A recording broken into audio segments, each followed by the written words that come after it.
সমাজ কবে পরিবর্তন হবে? সবকিছু তো মেয়েদের অধিকার সমান সমান করে দিয়েছে। মেয়েরা কোনো কিছুতেই পিছিয়ে নেই।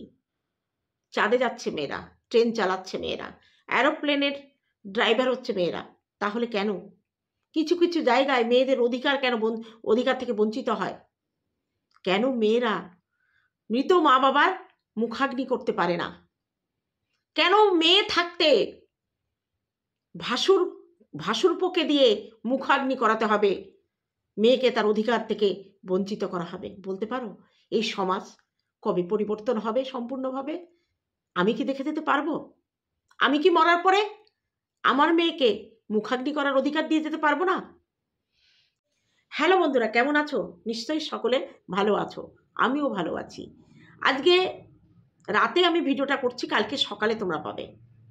আজকে সারাদিন ওয়াইটিতে যতগুলো ভিডিও দেখলাম, প্রত্যেকটা ভিডিও মূল কথা হচ্ছে, বিশেষ করে এই গামলাকে, আমার একটা উচ্চারণ আমি গামলা বলি, ওকে সবাই গামলা বলে।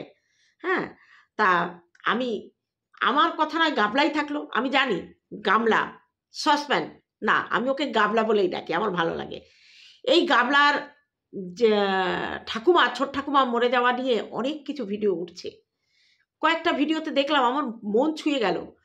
আমার মনে হলো সেই প্রশ্নগুলো তো আমারও, তাহলে আমি কেন আমার মনের কথা তোমাদের কাছে বলবো না?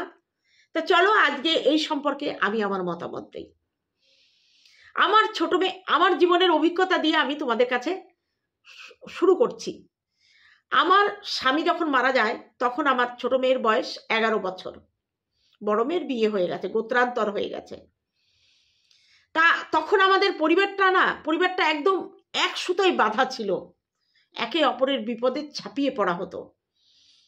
আর বিশেষ করে পরিবারের কিছু হলে আমি 100% দিতাম।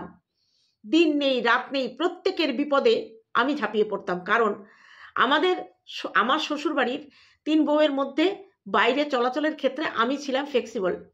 আমার এলাকায় শ্বশুরবাড়ি, এলাকায় বাপের বাড়ি, আর 2 বউ বাইরে থেকে, মানে একটু দূরে তাদের বাপের বাড়ি। সেই হিসাবে কেউ হলে, কিছু হলে আলাদা বাড়িতে থাকলেও আমাকে আগে ফোন করতো, আর আমিও সেইভাবে দৌড়ঝাঁপ করে বেরিয়ে যেতাম।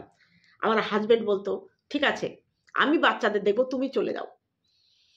হঠাৎ করে আমার বাড়িতে যখন দুর্ঘটনা ঘটলো, তখন তেমনি করে প্রত্যেকে এসেছিল আমার বাড়িতে, আমার পাশে দাঁড়িয়েছিল। আজকে যখন কাজের শ্মশানে নিয়ে যাওয়া হলো, তখন আমার মেয়ে বলে শ্মশানে যায়নি। আর আমার ছোট মেয়েটা একদম ছোট, তো সবাই বললো বাড়ি থাকুক। আমার ভাসুরের ছেলে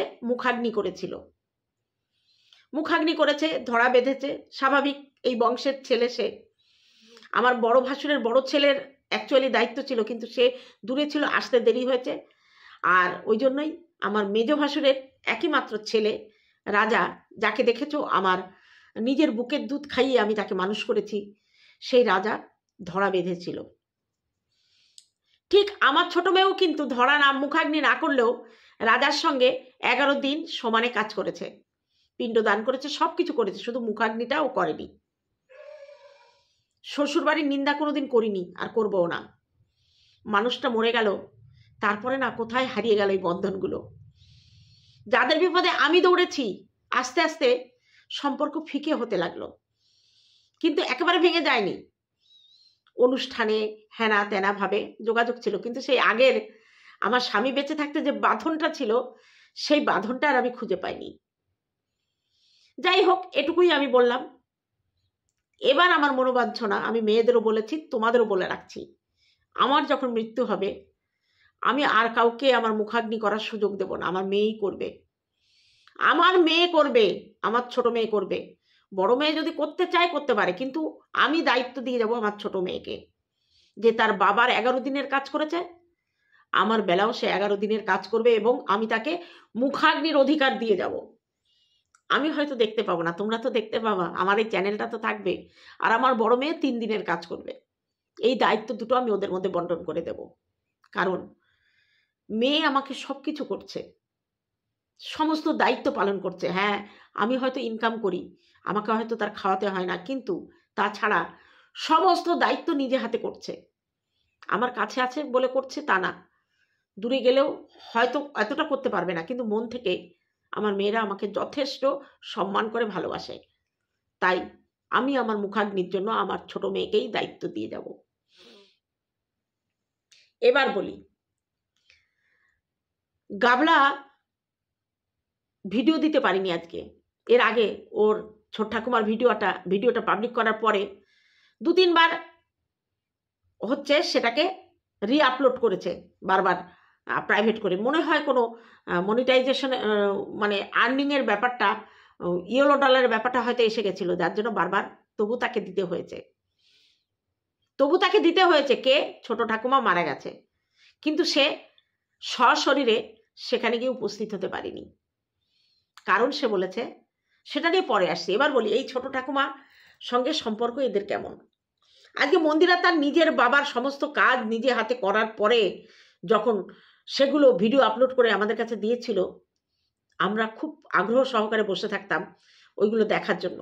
কিন্তু কিছু কিছু লোক তখন তাকে বলেছে মৃত বাবার এইসবকে বিক্রি করে খাচ্ছে, তার হক আছে, তার নিজের বাবা, তার নাকি ক্যামেরা করার শক্তি থাকার কথা ছিল না, তবু সে করেছে। তাকে নিয়ে অনেক ব্যঙ্গ করেছে সবাই। আমিও বলেছি যে সাহস থাকলে এগুলো পারে, দম থাকা লাগে। সেখানে গাবলার হচ্ছে ছোট ঠাকুমা সম্পর্ক তেমন একটা ভালো নেই, তবে আগে ছিল, আগেই পরিবারের সঙ্গে সম্পর্ক ছিল। তার প্রমাণ হচ্ছে গাবলার দাদার বিয়েতে ওই দুষ্টু একটা নাইটি পরে, মানে ওর ইনার গার্মেন্টস ছিল না, নাইটি পরে খুব নেচেছিল এবং সেটা একটা চ্যানেলে খুব ভাইরাল হয়েছিল। সেই থেকে ওই ছোট ঠাকুমার মেয়েকে আর এদের বাড়িতে আসতে দেওয়া হয় না। দেখি না এদের ক্যামেরায়, সেরকম একটা দেখি না, কদাচিৎ দেখা যায়। তারপরে তো এই পরকীয়ার ঘটনাটা তখনও ছিল। আর এই ব্যক্তি এই বাড়িতে, মানে গাবলা তার বাপের বাড়িতে আছে, সেই হিসাবে দুষ্টুর মা দুষ্টুকে সেইভাবে আসতে দিত না। আমরা কি দেখলাম গাবলার ভিডিওতে? সে বলল যে ছোট ঠাকুমা হসপিটালে ভর্তি, আমরা দেখতে যাব, পরিকল্পনা চলছে, আমরা দেখতে যাব। গেল না, পরে খবর এলো মারা গেছে।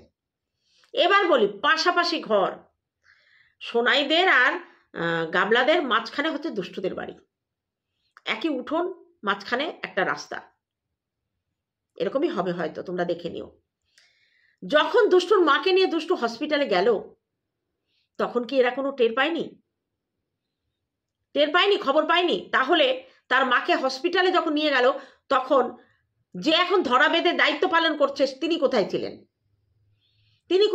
তার তো একটা ছেলে আছে বড়, সে বা কোথায় ছিল? আমাদের মধ্যে কি হয়, পাশের বাড়ির কেউ অসুস্থ হলে আমাদের বাড়ি যদি উপযুক্ত ছেলে থাকে, দৌড়ে যায়, গিয়ে তাদের সঙ্গে হসপিটালে যায়, গাড়ি ভাড়া করে, হ্যান করে, ত্যান করে। এটা হয়, স্বাভাবিক হয়। এই গ্রাম শহরের দিকে কতটা হয় জানি না, গ্রামের দিকে কিন্তু হয়। যদি কোনো ছেলে না থাকে পাশের বাড়িও, সে বাড়িও মেয়েরাই যায়, অবশ্যই যেতে হয়।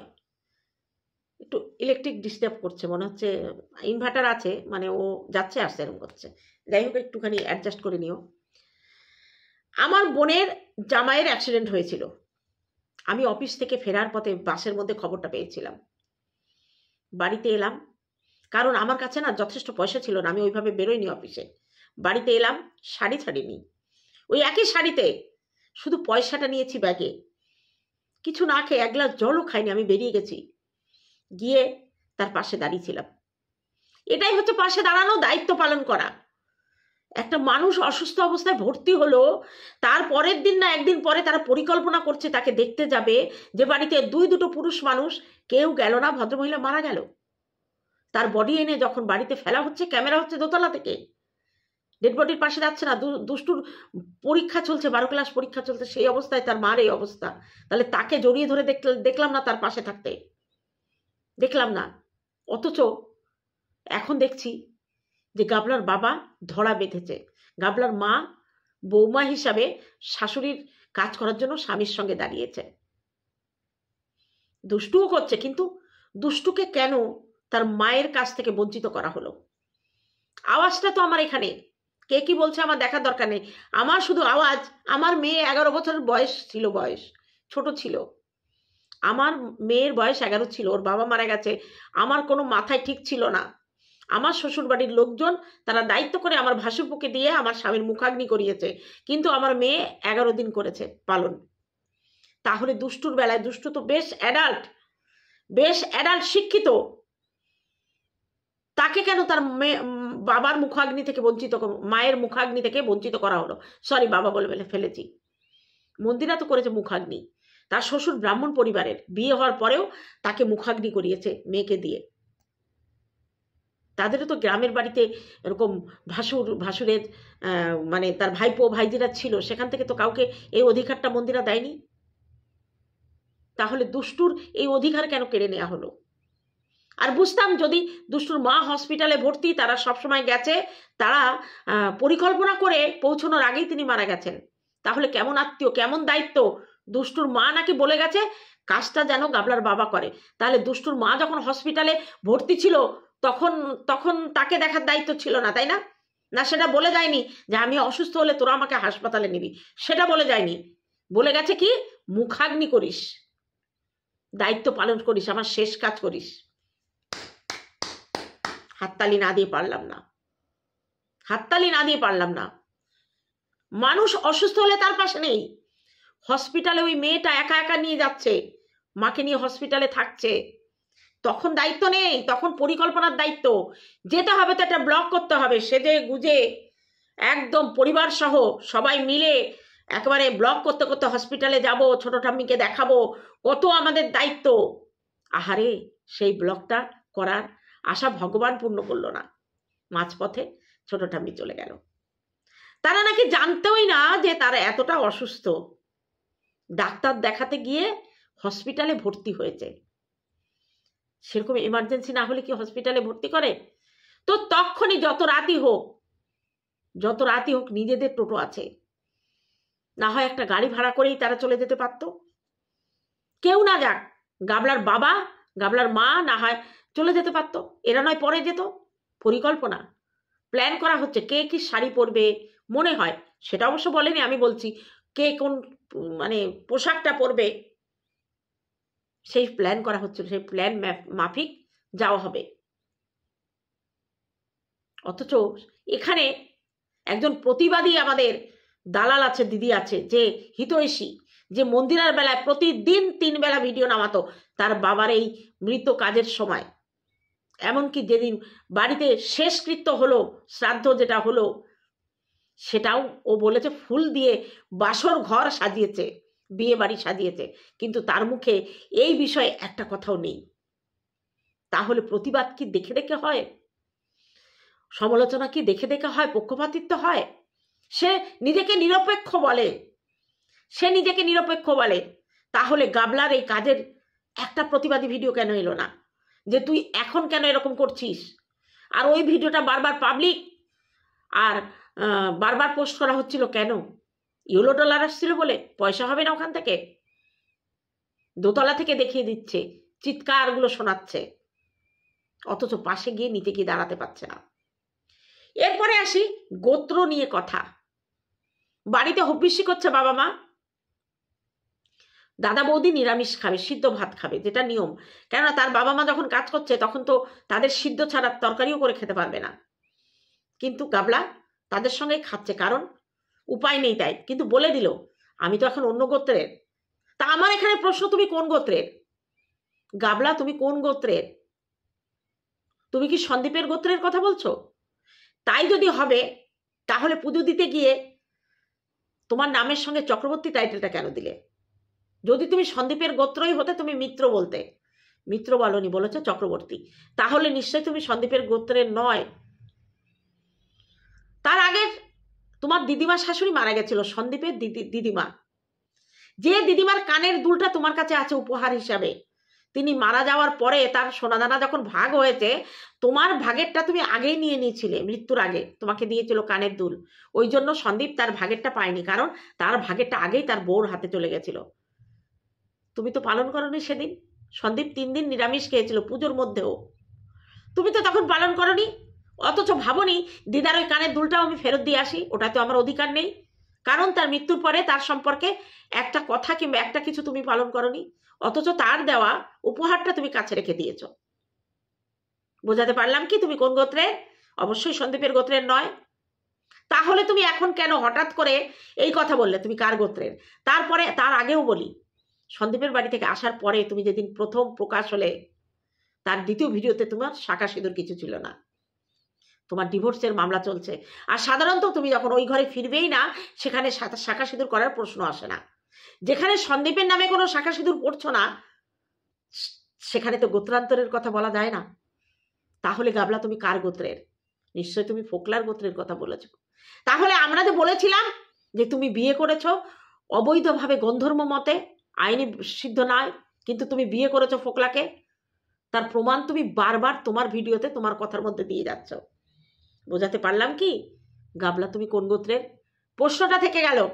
যদি পারো তোমার ভিডিওতে উত্তর দিও। আমি জানি এসব আমাদের ভিডিও তুমি দেখো না, আমাদের ভিডিও দেখলেও এখানের উত্তর দেওয়ার তোমার কোনো দায় নেই, দেবেও না, কিন্তু মাস জনগণ যে প্রশ্নটা তোলে তার উত্তর দিতে ব্লগাররা বাধ্য হয়। তুমি দেবে না আমি জানি। অনেক কান্না করছো, আজকে ভিডিও দিতে পারোনি।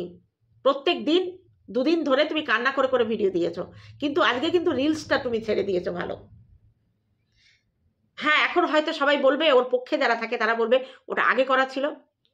রিলস মানুষ যখন ছাড়ে তখনকার হয়, সেটা যতই আগের করা থাকে মানুষ তখন থেকে দেখতে থাকে। তাহলে একটা শোকাতুরা মেয়ে, যার ছোট ঠাকুমাকে এত ভালোবাসতো, যার জন্য কান্না করতে করতে ভিডিও করতে পারছে না, সেও গোত্রান্তর হয়েও সিদ্ধ ভাত খাচ্ছে ঠাকুমাকে ভালোবাসা জানানোর জন্য, শ্রদ্ধা জানানোর জন্য। সেই মেয়েটা কি করে ওই রিলসটা ছাড়লো আজকে? প্রশ্ন ওঠে না তোমাদের মনে? প্রশ্ন ওঠে না, তাই না? প্রতিবাদ এখানে নেই, একটাও প্রতিবাদ নেই। নিরপেক্ষ দিদি কোথায় গেল? নিরপেক্ষ দিদি কোথায় গেল? প্রয়োজনে সে নাকি গাবলার পাশে দাঁড়াবে।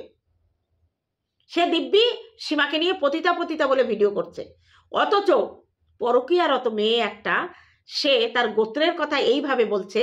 সে একটা মৃত ব্যক্তিকে, অন্যের বাড়ির মৃত ব্যক্তিকে নিয়ে পয়সা কামাচ্ছে, যাদের প্রয়োজনের সময় সে কাজে লাগেনি, সে এখন তাকে নিয়ে ভিডিও করছে মনিটাইজেশন অন করে। কোনো প্রতিবাদ নেই। আজকে যে রিলসটা ছাড়লো, এই রিলস যদি মন্দিরা ছাড়তো কিংবা অন্য কেউ ছাড়তো, কণিকা ছাড়তো, তাদের বাড়িতে এই বিপদের দিনে আমাদের দিদি হই হই করে উঠতো, হই হই করে উঠতো, নিরপেক্ষতা দেখাতো, সাপোর্টে থাকলেও নিরপেক্ষতা দেখাতো। কিন্তু এখন সেই নিরপেক্ষতা উনি কোথায় গুজে রেখেছেন? কোথায় তালা চাবি দিয়ে রেখেছে? এখন কোনো প্রতিবাদ নেই। প্রতিবাদ করা যায় সন্দীপের বেলায়, প্রতিবাদ করা যায় মন্দিরার বেলায়, প্রতিবাদ করা যায় সীমার বেলায়, প্রতিবাদ করা যায় কণিকার বেলায়, গাবলার বেলায় নাই। কারণ সে তো পক্ষেই কথা বলে না। তাহলে নিরপেক্ষ কোথায়? কোথায় নিরপেক্ষ? কোথায় সত্য কথা? সব কথা তিনি সত্য বলে, সব কথা সে সত্য বলে, অথচ এখন তার কাছে কোনো ভাষা নেই। এবার আমি দুষ্টুর উদ্দেশ্যে, দুষ্টু না মিষ্টি মেয়েটার নাম, যাই হোক, আমি ওই মেয়েটির উদ্দেশ্যে কয়েকটা কথা বলবো। 12 ক্লাস পরীক্ষা চলছে, এই সময় তোমার মা চলে গেলেন তোমাকে রেখে। তোমার থেকে বড় দুঃখী আর কেউ নেই, জানো তো? কোনো সন্তানের বাবা মরে গেলে মা কিন্তু তাকে বুকে জড়িয়ে ধরে রাখতে পারে সন্তানদের, সব সময় সুখে দুঃখে সন্তানের পাশে থাকে, কিন্তু বাবারা সেইভাবে পারে না, পারে না। খুব কম বাবা আছে যে নিজের সুখের আগে সন্তানের সুখটা দেখে। আমি আশা করব তোমার বাবা তোমার সুখটাই আগে দেখবে। তোমাকে একা চলতে হবে, তৈরি হতে হবে। তবে আজকে যারা তোমার মায়ের মুখাগ্নি থেকে অধিকার কেড়ে নিয়ে তোমার পাশে দাঁড়িয়ে তোমার শুভাকাঙ্ক্ষী হিসেবে কাজ করছে, আগামী দিনে কতটা তারা তোমার শুভাকাঙ্ক্ষী থাকবে একটুখানি বিবেচনা করো। কারণ তুমি বড় হয়েছো, পড়াশোনা করবে, চাকরি করবে, তোমার চিন্তাধারা অন্যরকম হওয়া উচিত।